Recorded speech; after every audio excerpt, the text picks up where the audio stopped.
I've been recommending the AOC G2460 and its different variations for about 5 years now as the best and cheapest 1080p 144Hz display.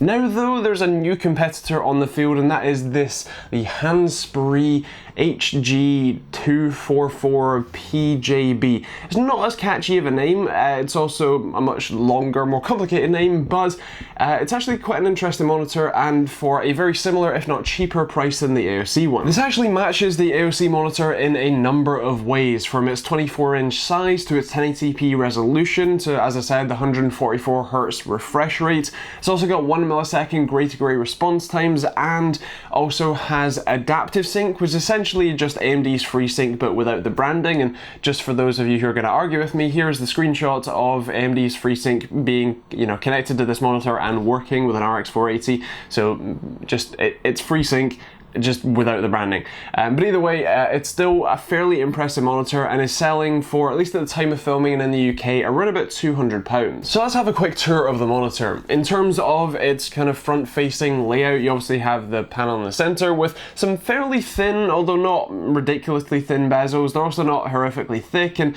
they're not glossy or anything like that, so there's no major sin points to be had here. It's just a kind of understated panel design.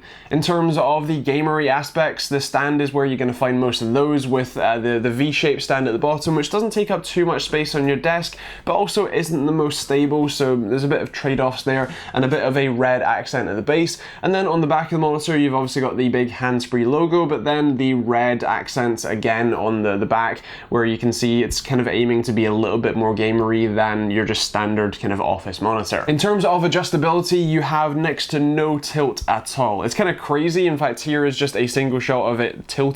I think it's something like 5 degrees total, whereas even monitors that don't have properly adjustable stands have more tilt than this. It's really kind of crazy. But anyway, you have height adjust as well, which is quite nice. It is a lot higher than you would normally expect a 24-inch monitor, which is probably good for, neck strain and stuff like that, but it's also just a little bit strange and can be a little bit on the sort of wobbly side thanks to that height.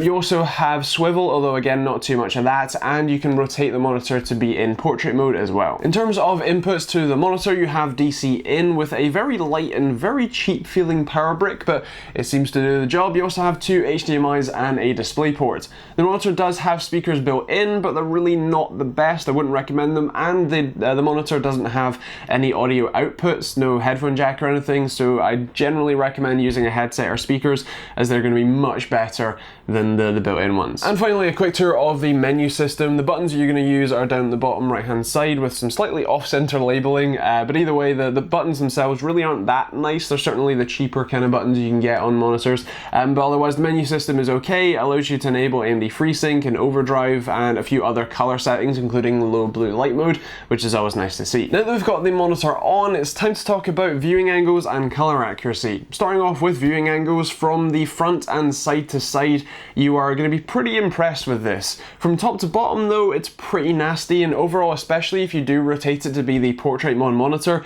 you really aren't going to want to use this anything other than dead straight on. It's fairly standard. The AOC model actually has the very same issue, so I wouldn't worry too much about it, especially if you're using it in its standard kind of use case. And as I said, side to side is actually pretty impressive, especially for this type of monitor. And in terms of color accuracy, I was using my Spider 5 and the DisplayCal software to be able to kind of test this out.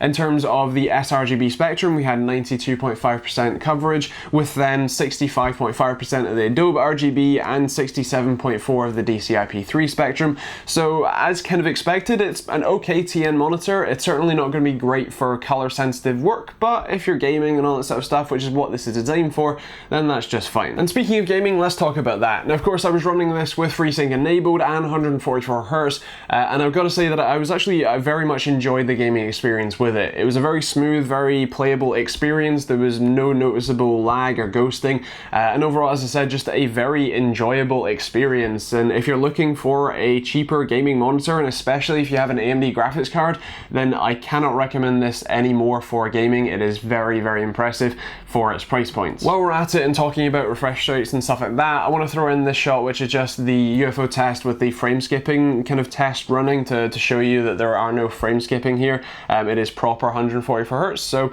that is always nice to see. And in terms of just kind of everyday use, I'm fairly happy to recommend this as a kind of everyday use monitor as well. At very least, if you're kind of gaming and then just, you know, generally doing everything else. Watching videos on it was perfectly fine. Obviously, just anything else you would expect is plenty fine. Of course, as I mentioned, if you do want to run it in portrait mode, I can't recommend it for that. But in its standard kind of, you know, landscape formats, it's generally pretty recommended monitor. So in summary, this is a cheap 1080p 144Hz monitor that gets my recommendation. It's a decent price point, especially for the features it provides, and while I can't attest to longevity or QA testing, my sample was, you know, as I said, perfectly fine. It was a very good gaming experience. Everyday usage was fine as well, and while the kind of, you know, color accuracy isn't what you'd expect from an IPS or anything like that, this is just fine for your everyday usage, and I think you'd be pretty happy with it if you pick one up.